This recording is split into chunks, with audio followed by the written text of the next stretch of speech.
अस्सलामु अलैकुम वरहमतुल्लाहि वबरकातुहू। आज पढ़ने जा रहे हैं हम काइनेमैटिक्स यानी कि मोशन इन स्ट्रेट लाइन का लेक्चर नंबर 4।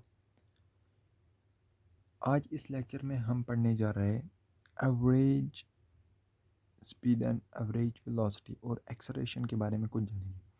उससे पहले हम कुछ क्वेश्चन करेंगे डिस्प्लेसमेंट के बारे में। जैसे कि पहला क्वेश्चन है,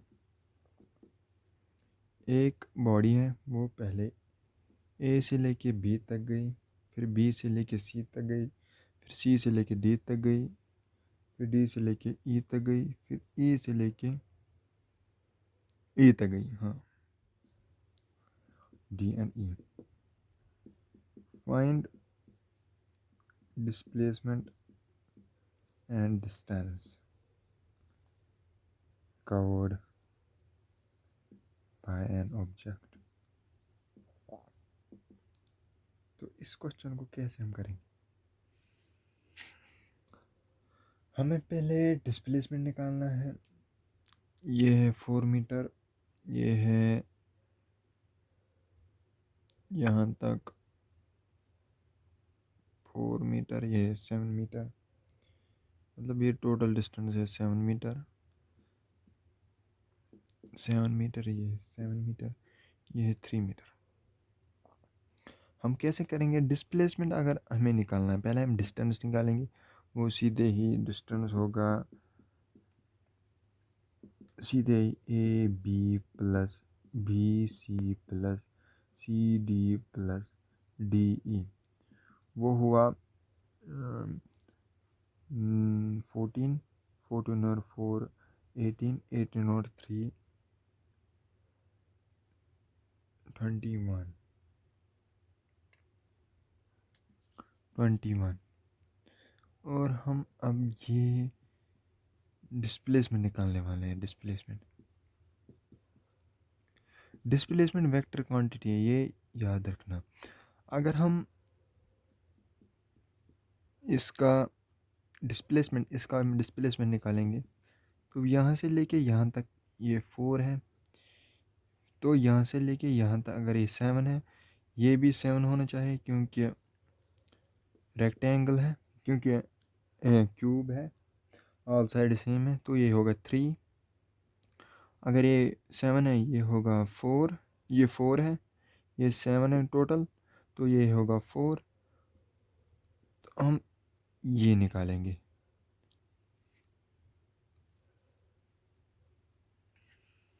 हमें हाइपोटेन्यूज निकालना है, तो वो हुआ ए सी का स्क्वायर इज इक्वल टू, रखेंगे इसको डी, ए डी का स्क्वायर प्लस डी ई का स्क्वायर। ए सी का स्क्वायर हुआ बराबर 4 का स्क्वायर प्लस 3 का स्क्वायर, वो हुआ बराबर 25, यानी कि 5 मीटर हुआ डिस्प्लेसमेंट। मैं आपको फुर करके दिखाऊंगा, किसी बच्चे को मत कन्फ्यूज़न हो जाएगा। देखिए, ए स्क्वायर यानी कि ए स्क्वायर इज इक्वल 4 4 ज़ा 16 प्लस 3 3 ज़ा 9। ए सी का स्क्वायर इज इक्वल टू, ये हुआ 25, ये यहाँ से स्क्वायर है, ये रूट हो जाएगा, ए सी का स्क्वायर हो जाएगा 5 मीटर। अगर हमें अब ये बताएगा कि एंगल बताइए, ये किस क्वाड्रेंट में होगा, किस क्वाड्रेंट में होगा, किस क्वाड्रेंट में होगा, ये एंगल किस क्वाड्रेंट में होगा।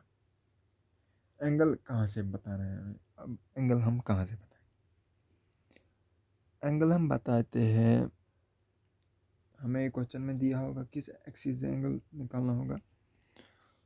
अगर हम यहाँ से एंगल निकालेंगे तो tan थीटा हुआ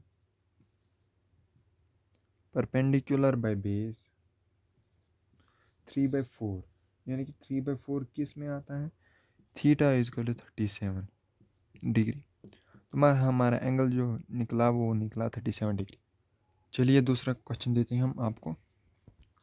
अगर आपको अब ऐसा दिया होगा, ए से लेके एक बॉडी गई, वो बी तक पहुंची, ये है 5 मीटर डिस्टेंस, और फिर बी से लेके सी तक गई।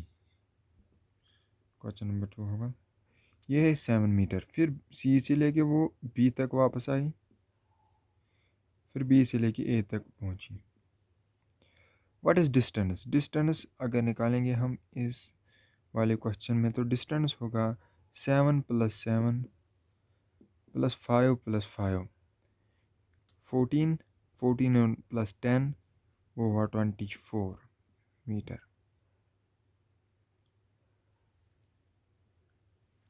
अगर हम डिस्प्लेसमेंट निकालेंगे, डिस्प्लेसमेंट इसमें हुआ 0, क्योंकि मैंने आपको पहले भी बताया है कि डिस्प्लेसमेंट जो है वो क्या बताता है हमें कि final position minus minus initial position, ये बताता है हमें rate of change in position.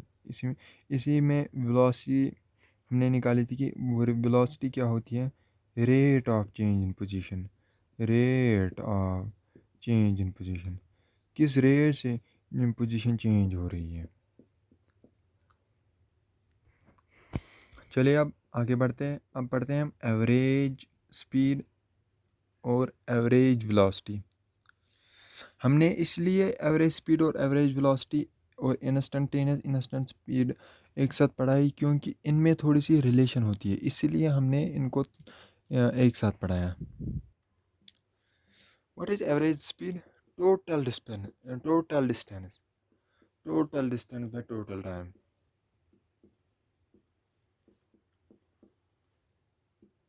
It give us, it give us overall idea of journey। Average speed क्या बताता है हमें कि ओवरऑल किस किस एवरेज स्पीड से एक बस या कोई भी ऑब्जेक्ट चली। मिसाल के तौर पर मैं आपको एक एग्जांपल देता हूँ कि ए पॉइंट से, यानी कि ए पोजीशन से एक बस निकली या कोई कार निकली, उसको पहुँचना है बी पोजीशन तक, बी पोजीशन तक। ये है सेपरेशन 400 मीटर्स। अब मैं इसमें चढ़ गया, मुझे पहुंचना है, मिसाल के तौर पर यह है 400 मीटर। मैंने अपने आप अनुमान लगाया कि अगर अगर स्पीड ऑफ कार है 20 मीटर पर सेकंड स्पीड है, तो मैं कितने टाइम तक इस बी पॉइंट तक पहुंच जाऊंगा। बी पॉइंट तक मानिए मेरा घर है, कुछ भी मानिए, मुझे बी पॉइंट तक पहुंचना है। तो मैंने कैलकुलेशन की कि मुझे स्पीड है 20 मीटर और डिस्टेंस है 400 मीटर, और टाइम कितना लगेगा मुझे। मैंने निकाला कि टाइम लगेगा मुझे 20, यानी कि 20 सेकेंड, टाइम लगेगा मुझे 20 सेकेंड। कुछ देर तक बस चली और ये बी पॉइंट तक, ये दूसरे मानिए ये ए डैश पॉइंट है, ए डैश पॉइंट तक पहुंची और इसने अपनी रफ्तार इंक्रीज़ की, इसने अपनी रफ्तार इंक्रीज़ की। ये हुई रफ्तार 30 मीटर पर सेकेंड, फिर हुई 40 मीटर पर सेकेंड, फिर हुई, फिर स्टॉप हुई, फिर ऐसे ही इंक्रीज़ हुई, डिक्रीज़ हुई। मैंने ये अनुमान लगाया था, मैंने ये कैलकुलेशन की थी कि मैं 20 सेकंड तक पहुंच जाऊंगा। लेकिन जो ही मतलब मैं इस पाथ से ट्रैवल करता था, कभी स्पीड इंक्रीज़ होती थी, कभी स्पीड डिक्रीज़ होती थी, कभी स्पीड ज़ीरो होती थी। अब मैं इसको कैसे कैलकुलेट करूँगा? जो ही ड्राइवर है उसने बोला मैं आपको 20 सेकंड तक पहुँचाऊँगा, लेकिन मैंने क्या निकाली थी, मैंने इंस्टेंटेनियस निकाली थी, मैंने एवरेज निकाली थी। मैंने इंस्टेंटेनियस नहीं, मैंने एवरेज स्पीड निकाली थी। मतलब टोटल स्पीड कितनी होगी, मैंने मतलब टोटल स्पीड निकाली थी। ओवरऑल जर्नी में कितनी इसकी एवरेज स्पीड होगी, मैंने किसी पर्टिकुलर डिस्टेंस में, लेकिन ये एक डेश है, ये किसी पर्टिकुलर टाइम पे है, किसी पर्टिकुलर, ये है इंस्टेंटेनियस वेलोसिटी। इस इंस्टेंटेनियस पे इसकी वेलोसिटी है 30 मीटर पर सेकेंड, और दूसरे इंस्टेंट पे है इसकी 40 मीटर पर सेकेंड, और तीसरे इंस्टेंट पे इसकी 0 मीटर पर सेकेंड।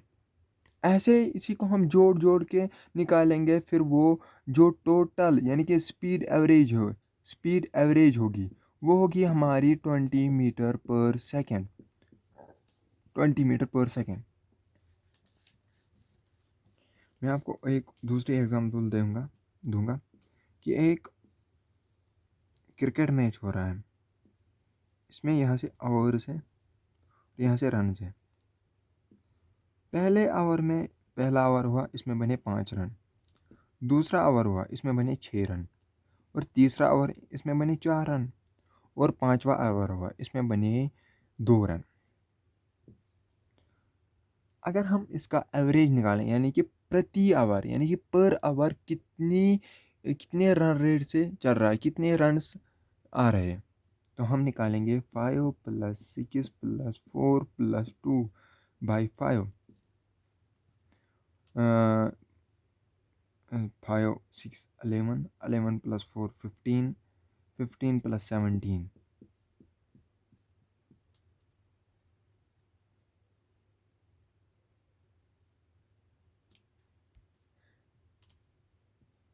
3.5 3.4। तो 3 पॉइंट यानी कि एवरेज लेंगे हम। अगर हम इसको 17 लेने के बजाय, यानी कि हम देंगे उसको 8, यानी कि 8 थोड़ा सा एक्यूरेट वैल्यू निकलेगा, मतलब पॉइंट्स में नहीं निकलेगा वैल्यू। 11 11 + 4 15, 15 + 8 18, और 5 हुई 18, 18 और 23। हम इसको निकलेंगे 10 हुआ, 25 निकलेंगे। को 5 रन पर आवर आ रहे हैं हमारे। 5 रन पर आवर आ रहे हैं हमारे रन। लेकिन ये 5 रन हर आवर में बने, या ये 5 रन किसी एक आवर में बने, या ये 5 रन ओवरऑल आइडिया देता है कि ओवरऑल रन रेट क्या है, ये देता है हमें। ऐसे ही हम एवरेज स्पीड के बारे में जानते हैं। चलो हम कंटिन्यू करते हैं आगे। इसका जो यूनिट है वो है मीटर सेकेंड। ये है स्केलर।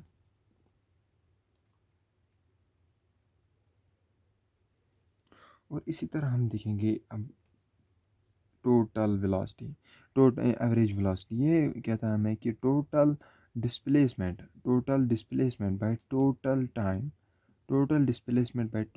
टाइम, ये होता है वेक्टर।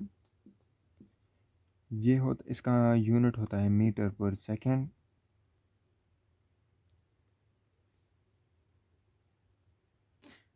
ये भी हमें देता है ओवरऑल आइडिया ऑफ जर्नी।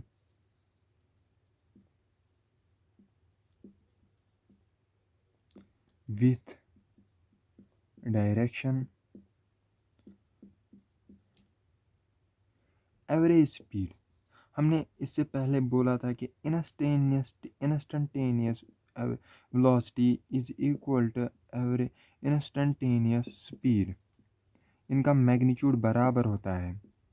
अगर हम इंस्टेंटेनियस वेलोसिटी निकालेंगे तो वो होता है इंस्टेंटेनियस स्पीड बटा multiply by direction.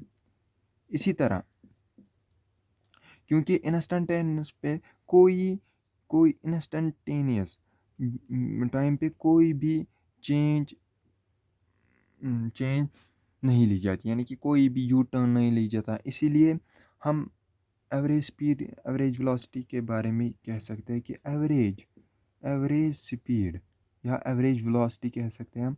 Average velocity is equal to average speed into direction, not always.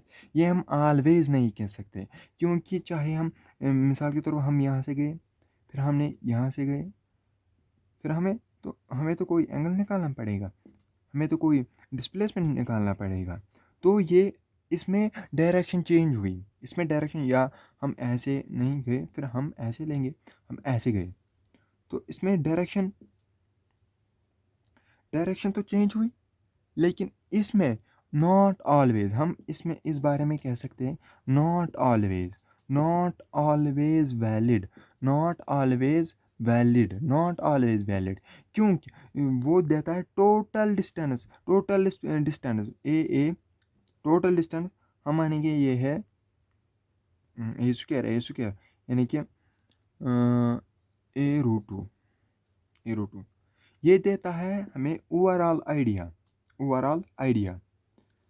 हम यहाँ से लेके यहाँ तक गए तो हमारा डिस्टेंस क्या हुआ 2a, बाय टाइम कितना लगा √2, और हम अगर डिस्प्लेसमेंट करेंगे a√2 बाय टाइम कितना लगा t, ये बराबर आया नहीं आया ना, क्योंकि हमने डायरेक्शन चेंज की,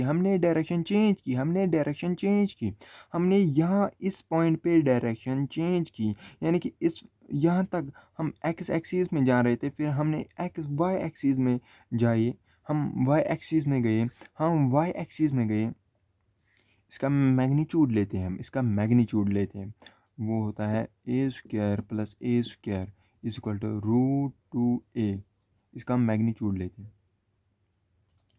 डिस्टेंस में नो मैग्नीट्यूड, क्योंकि वो स्केलर ऐड करते हैं।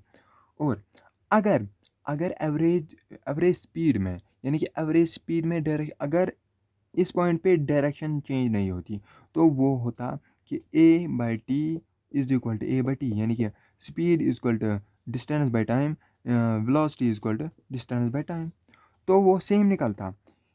लेकिन जो ही हम एवरेज वेलोसिटी निकालते हैं वो सेम नहीं निकलता है, क्योंकि हर टाइम वो सेम, ऑलवेज वो सेम नहीं निकलता, क्योंकि हम डायरेक्शन चेंज करते हैं, इसीलिए हमने इसको लिखा not always valid, only valid when no change in direction. आप नोट कीजिए, हम आगे बढ़ते हैं। चलिए,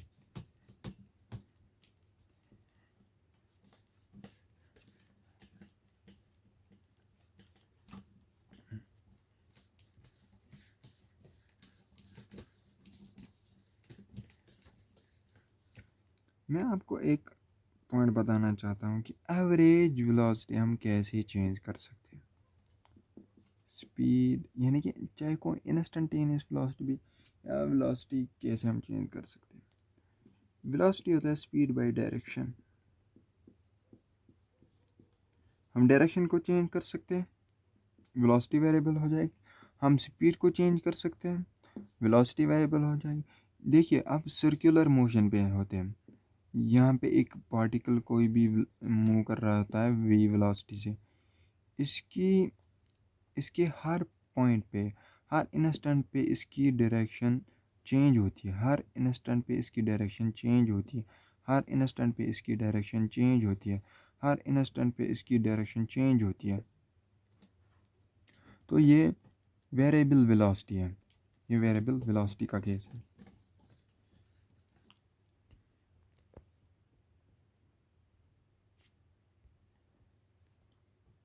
मैंने आपको बताया था कि स्पीड होती है डी, इंस्टेंटेनियस स्पीड होती है dx/dt, ये होती है distance. Slope of dx/dt = speed. अगर हम इसे इंटीग्रेशन करेंगे, स्पीड और dt का इंटीग्रेशन करेंगे,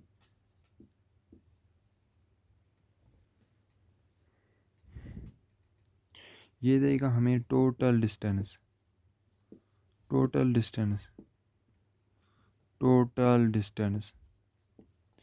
हम एवरेज का फार्मूला ऐसे भी लिख सकते हैं, ये एवरेज का फार्मूला, हम एवरेज का फार्मूला ऐसे भी लिखते हैं s/dt/dt, किसी का भी एवरेज, चाहे हमें एवरेज लिखना हो वेलोसिटी का, हम लिखेंगे v/dt,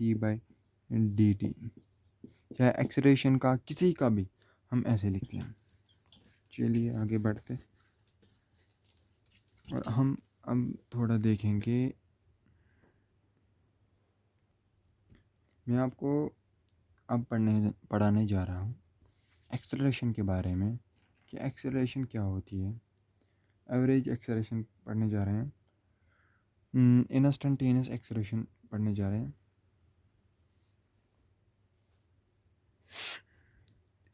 एक्सेलरेशन क्या होती है? What is acceleration? What is acceleration?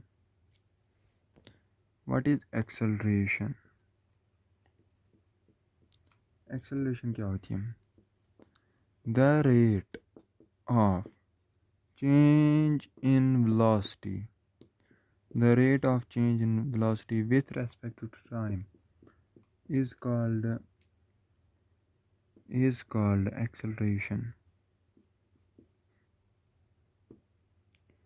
Acceleration, average acceleration होती है बराबर, हमने पढ़ा है पहले, मैं आपको बताऊंगा कि हमने पढ़ा है velocity is equal to displacement by time. Acceleration क्या होता है? dv by dt, change in velocity by time.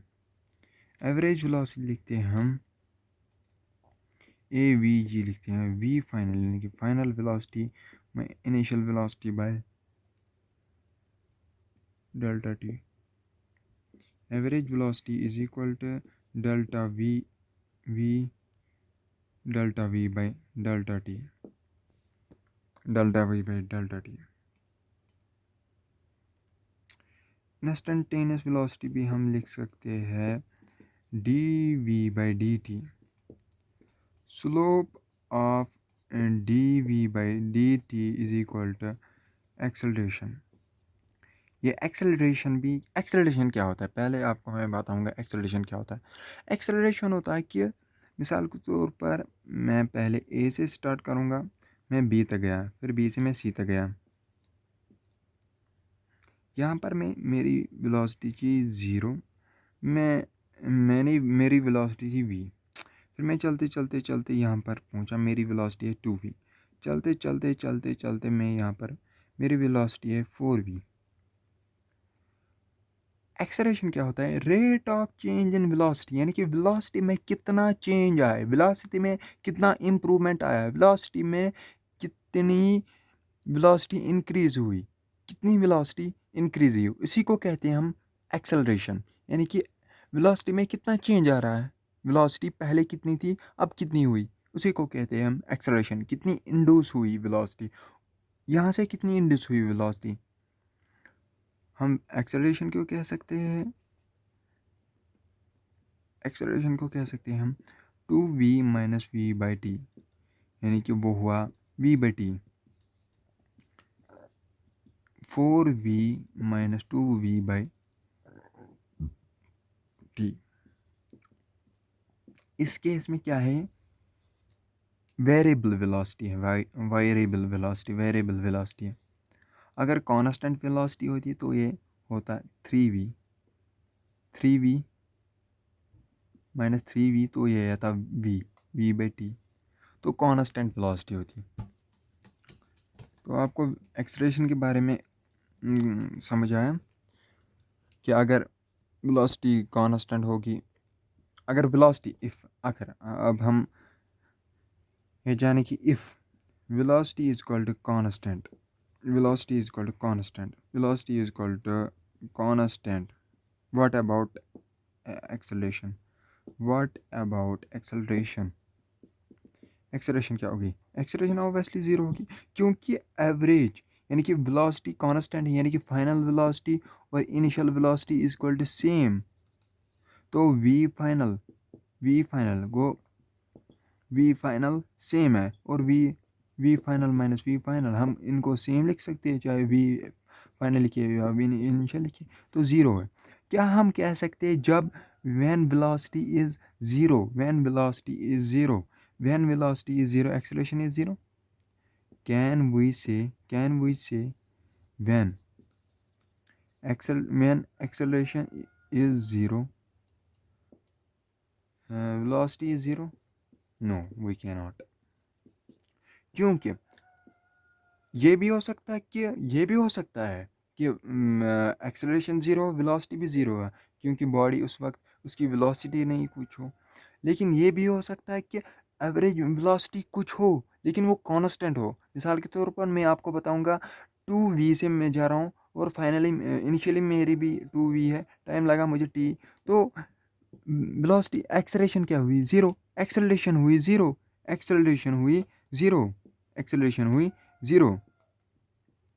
इसमें हम कह सकते हैं कि जब एक्सेलरेशन ज़ीरो हुई वेलोसिटी थी कांस्टेंट। ये नहीं कह सकते हम ऑलवेज, ये नहीं कह सकते कि वेलोसिटी ज़ीरो थी, एक्सेलरेशन ज़ीरो थी, वेलोसिटी ज़ीरो थी। नहीं कह सकते क्योंकि वेलोसिटी कांस्टेंट भी हो सकती है, इनिशियल वेलोसिटी और फाइनल वेलोसिटी सेम भी हो सकती है।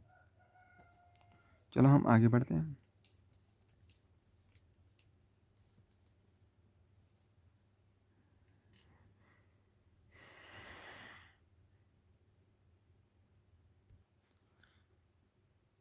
हमने एक्सेलरेशन को लिखा dv/dt, हम इसको लिख सकते हैं dx/dt। वेलोसिटी को लिख सकते हैं dx/dt। तो ये फार्मूला हुआ d2x/dt²। ये एक्सेलरेशन का पहला फार्मूला है, ये पहला फार्मूला है, पहला फार्मूला है, दूसरा फार्मूला है। अगर हम एक्सेलरेशन को हम तीसरा फार्मूला की वजह से बी टाइप से लिख सकते हैं कि dv/dt मल्टीप्लाई करेंगे हम dx/dx, एक्सेलरेशन होगी, ये यहाँ आया dv/dx, ये यहाँ आया, ये यहाँ आया, ये यहाँ आया, ये यहाँ आया, तो ये होगा dx/dt हुई वेलोसिटी को, एक्सेलरेशन हुई v dv/dx। ये तीसरा फार्मूला है, ये दूसरा फार्मूला है, ये पहला इंस्टेंट के लिए है, एवरेज के लिए है। और हम एवरेज को ऐसे भी लिख सकते हैं कि v d a dt/dt। ये सारे एक्सेलरेशन के फार्मूले हैं, आप नोट कीजिए। आगे बढ़ते हैं। अगर हमें अब कोई बोल रहा है नेगेटिव एक्सेलरेशन है, उसका मतलब क्या है? नेगेटिव एक्सेलरेशन का मतलब है डायरेक्शन। या तो वो एक्स हम मान सकते हैं, हम किसी भी एक्सिस में मान सकते हैं एक्सेलरेशन ज़ीरो, मतलब हम किसी भी डायरेक्शन में मान सकते हैं कि एक्सेलरेशन नेगेटिव है। मैं अपनी राय दूंगा कि मैं ऊपर मानूंगा नेगेटिव, कोई अपनी राय देगा मैं नीचे मानूंगा नेगेटिव, कोई यहाँ से मानेगा नेगेटिव। इस पे ये डिपेंड नहीं करता है कि negative action means retardation. What is retardation? Retardation is the opposite. Acceleration is when acceleration is opposite to the velocity is called a retardation. मिसाल के तौर पर मैं आपको एक retardation when acceleration is opposite to velocity। मैं आपको एक एग्जांपल दूंगा। ये एक कार है, ये वेलोसिटी से जा रही है v, इसकी एक्सेलरेशन यानी ब्रेक मारी इसने वो है a। तो इसको हम कह सकते हैं रिटार्डेशन, इसको हम कह सकते हैं रिटार्डेशन। नेगेटिव एक्सेलरेशन मीन्स की डायरेक्शन, किसी ने डायरेक्शन ली होगी, उसी को कह सकते हैं हम नेगेटिव एक्सेलरेशन। अब हम एक्सेलरेशन के बारे में थोड़ा सा और जानते हैं कि dv/dt, अगर हम इसको इंटीग्रेट करेंगे dt वो होगा dv। हम मानेंगे कि ये एक्सेलरेशन कांस्टेंट है, अगर हम मानेंगे a कांस्टेंट है, वो होगा dt dv।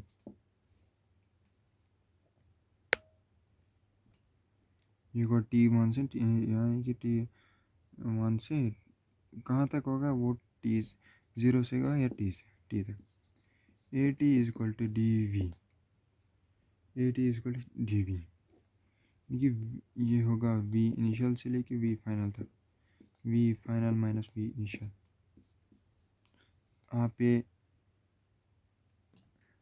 आप गौर कर सकते हैं कि ये इक्वेशन ऑफ मोशन है, फर्स्ट इक्वेशन ऑफ मोशन है।